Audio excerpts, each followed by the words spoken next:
Assalamualaikum warahmatullahi wabarakatuh. Perkenalkan, nama saya Pradipa Novel Firdaus dari program studi teknik perpipaan NRP 0821 0400 66 kelas TP 5C. Pada kesempatan kali ini saya akan menganalisis suatu bencana tekan yang dimana bencana tekan tersebut saya ambil dari website acontank.com. Pada bencana tekan kali ini, saya memilih bencana tekan water horizontal hot water tank atau tank penampung air panas dengan berbentuk horizontal. Untuk tank ini memiliki tipe head atau jenis headnya yaitu 2:1 semi elipsoidal dengan saddle dengan tumpuannya yaitu saddle support. Untuk saddle supportnya sendiri yaitu bersudut 90 derajat. Kalian ini kita bisa lihat di sini kita ukur dengan software Salome. Kita copy, ini kita screenshot, kita bisa taruh ke AutoCAD atau ke Salome untuk melihat sudut berapa yang terkena dari saddle support ini.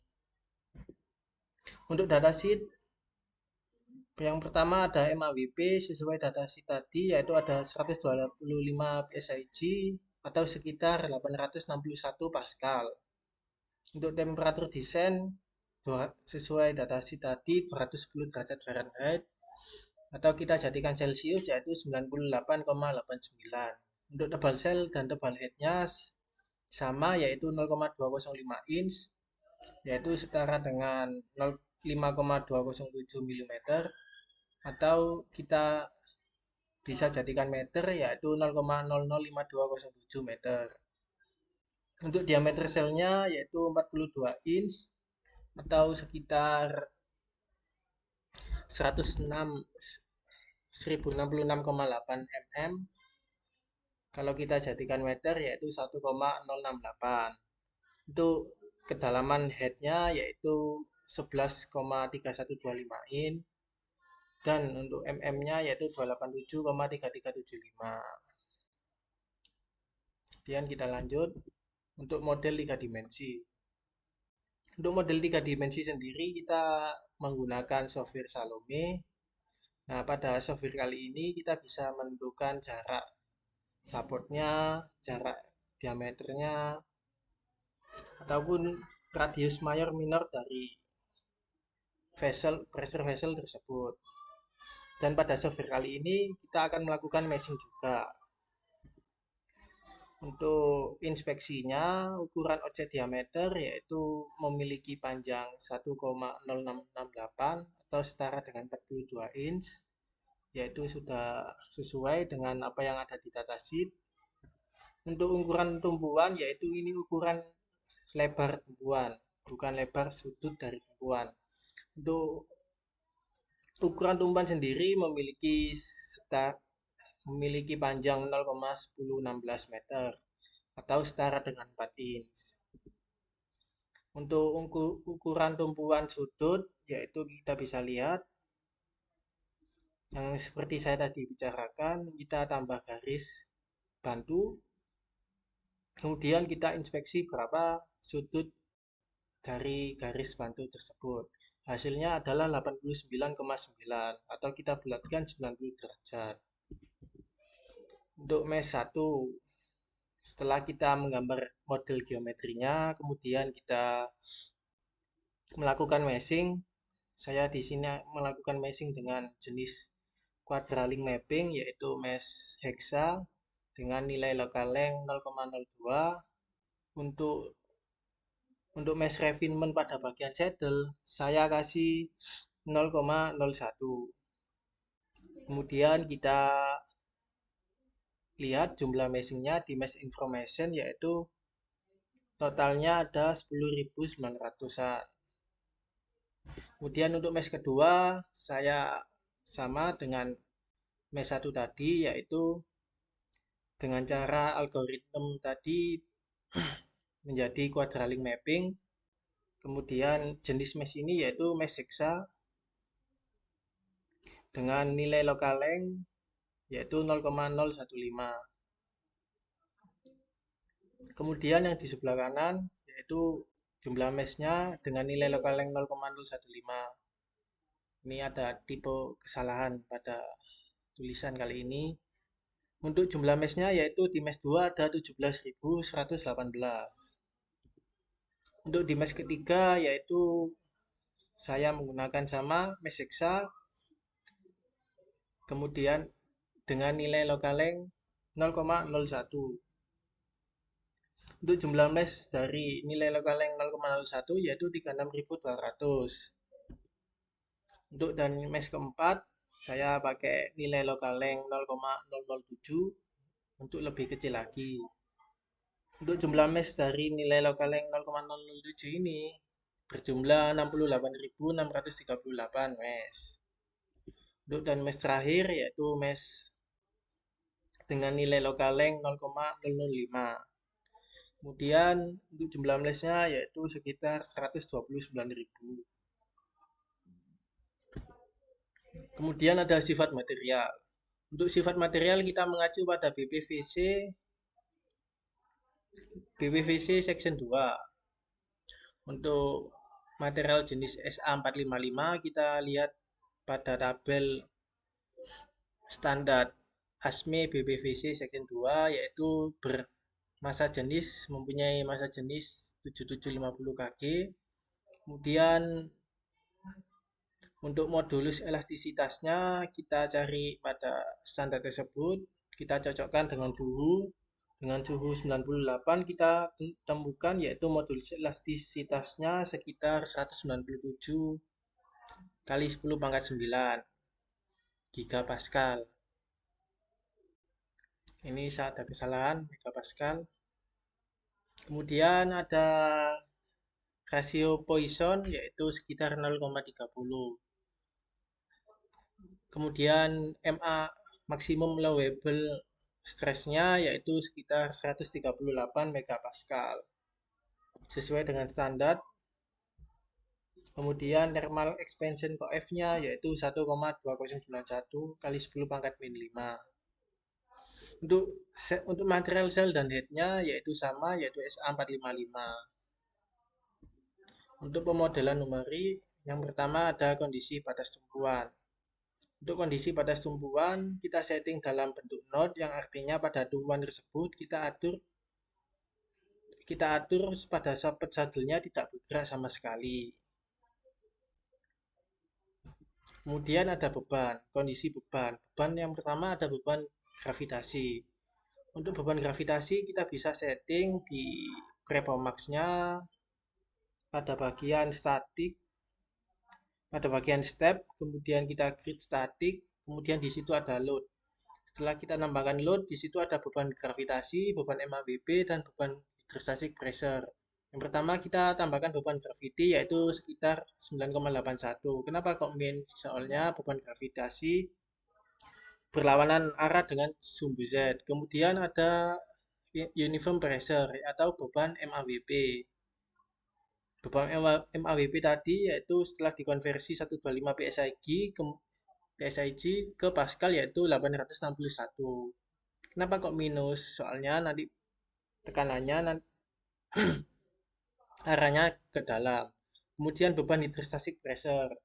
Pada beban hydrostatic pressure untuk first point-nya kita atur pada bagian atas. Pada bagian atas vessel yang tidak terkena air. Yang tidak terisi dengan air dengan penuh. Untuk bagian second point pressure-nya kita taruh poin tersebut pada bagian bawah sendiri pada di mana air akan menyusut yang lama. Kemudian untuk nilai dari second point pressure-nya yaitu kita mencari rumus dengan rho kali G kali H. Untuk massa jenis air sendiri yaitu 1000 kalikan 9,81 dikalikan hanya sendiri. Hanya sendiri yaitu kan vessel-nya berbentuk horizontal. Nah, untuk ketinggiannya sendiri yaitu sama dengan objek diameternya yaitu 42 in atau sekitar 1,0 berapa. Kemudian kita kalikan, kita ketemu hasilnya 10.444. Kemudian ada hasil analisis gaya reaksi. Untuk pada gaya reaksi yang pertama ada mesh. Untuk hasil analisis yang pertama ada gaya reaksi. Pada gaya reaksi ada mesh pertama. Untuk mesh pertama dengan nilai lokal length 0,02 itu gaya reaksinya tertinggi yaitu 7,226 E plus 0,4 Newton. Hal ini dikarenakan pada tumpuan kita setting tumpuan tersebut tidak bergerak sehingga gaya reaksi menjadi tinggi. Untuk hasil gaya reaksi tertinggi berdasarkan Performax yaitu bisa dilihat sebelah kiri. Kemudian ada gaya reaksi yang mesh kedua yaitu dengan nilai local length atau nilai meshnya yaitu 0,02. Untuk pada nilai gaya reaksi tertinggi atau yaitu 5,9 E plus 0,4 Newton dan yang terendah yaitu 3,09 E pangkat min 11. Kemudian yang ketiga, mesh ketiga yaitu ada 4,43 E plus 0,4 Newton dan terendah 0,07764. Kemudian yang keempat, mesh keempat yaitu nilai lokal length-nya 0,007 yaitu sekitar 3,468 E04 Newton dan terendah 0,034 yang terendah. Untuk mesh kelima yang tertinggi ada 2,766 E plus 4 Newton dan dari sini kita bisa mengetahui bahwa semakin besar mesh, semakin kecil ukuran mesh, maka reaksi tersebut semakin kecil. Untuk hasil analisis pada displacement untuk mesh yang pertama, untuk hasil gaya reaksi tertinggi berdasarkan software Performax yaitu bernilai 0,01845 dan untuk yang terendah yaitu 2,189 E min 06. Mengapa hal itu terjadi? Karena pada proses displacement ini yaitu mengalami deformasi. Pada kasus kali ini nilai displacement terbesar berada di samping tumpuan. Hal ini terjadi karena tekanan dari bencana tekan ditumpu oleh tumpuan dan menyebabkan samping tumpuan tersebut mengalami deformasi yang cukup tinggi. Untuk hasilnya kalian bisa lihat di gambar sebelah kiri. Untuk yang mesh kedua yaitu displacement yang tertinggi sama yaitu ada 0,001853. Untuk yang ketiga dengan nilai local length 0,01 nilai displacementnya 0,00187. Untuk yang keempat yaitu nilai displacementnya 0,001872 dan untuk yang mesh kelima dengan nilai local length 0,005 nilai displacementnya yaitu 0,001876. Semakin kecil meshnya maka semakin besar nilai displacementnya. Kemudian ada hasil analisis tegangan. Pada hasil analisis tegangan ini untuk nilai rata-rata tertinggi juga berada di sekitar tumpuan atau support. Hal-hal yang mempengaruhi nilai tegangan tertinggi yaitu ada sifat material, perubahan suhu, dan tekanan. Yang paling penting yaitu adalah sifat material tersebut. Kemudian yang mempengaruhi tegangan juga bisa dari cara meshingnya ataupun faktor lingkungan yang lainnya. Untuk mesh yang pertama nilai tegangannya yaitu sekitar 300 megapascal. Yang terendah yaitu min 60 megapascal. Untuk yang mesh kedua dengan nilai lokal length 0,015 ya tidak berbeda jauh yaitu 368 megapascal. Untuk mesh ketiga semakin naik nilai tegangannya yaitu 500 megapascal dan mesh keempat semakin naik juga yaitu 624 megapascal. Mesh kelima juga semakin naik yaitu 746 megapascal. Kemudian dapat disimpulkan bahwa kita akan melakukan grid independen. Untuk melakukan grid independen, kita harus memperoleh data maksimum principal stress, kemudian jumlah meshnya, dan menghitung error relatifnya. Untuk maksimum principal stress tadi, yang pertama, mesh pertama didapat 309 megapascal, kemudian yang kedua 368, kemudian yang ketiga 501 megapascal, yang keempat 624, dan kelima 748. Dari data ini dapat disimpulkan bahwa semakin tinggi jumlah meshnya, semakin besar tegangannya. Mengapa hal ini terjadi? Karena pada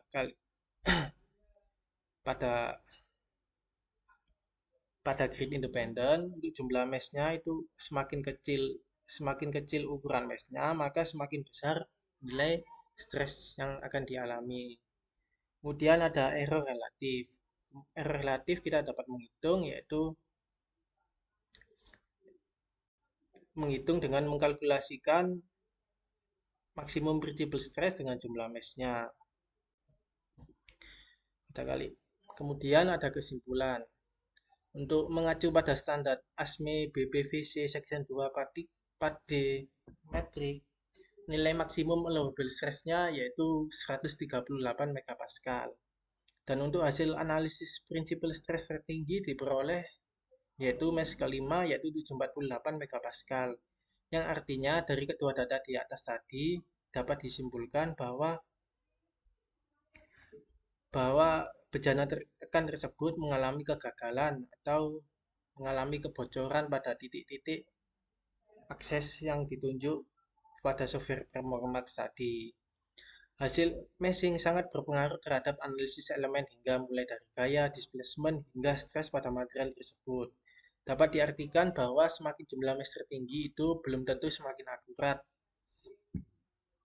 Pada analisis kali ini terjadi kegagalan atau kesalahan dari saya sendiri, sehingga nilai stres tidak memenuhi nilai maksimum allowable stress. Dan data analisis ini diambil dari website anconteng.com yang dimana pressure vessel ini sudah memenuhi sertifikasi internasional penjualan. Jika ada yang menganalisis data-data pada website tersebut terjadi kesalahan, maka ada beberapa kesalahan yang dilakukan pada analisis tersebut. Maka kita harus melakukan analisis ulang lainnya, seperti dengan bentuk mesh tetra atau dengan kita melakukan dengan solid element. Sekian dari saya, yaitu Pradiva Noval. Saya ucapkan terima kasih. Wassalamualaikum warahmatullahi wabarakatuh.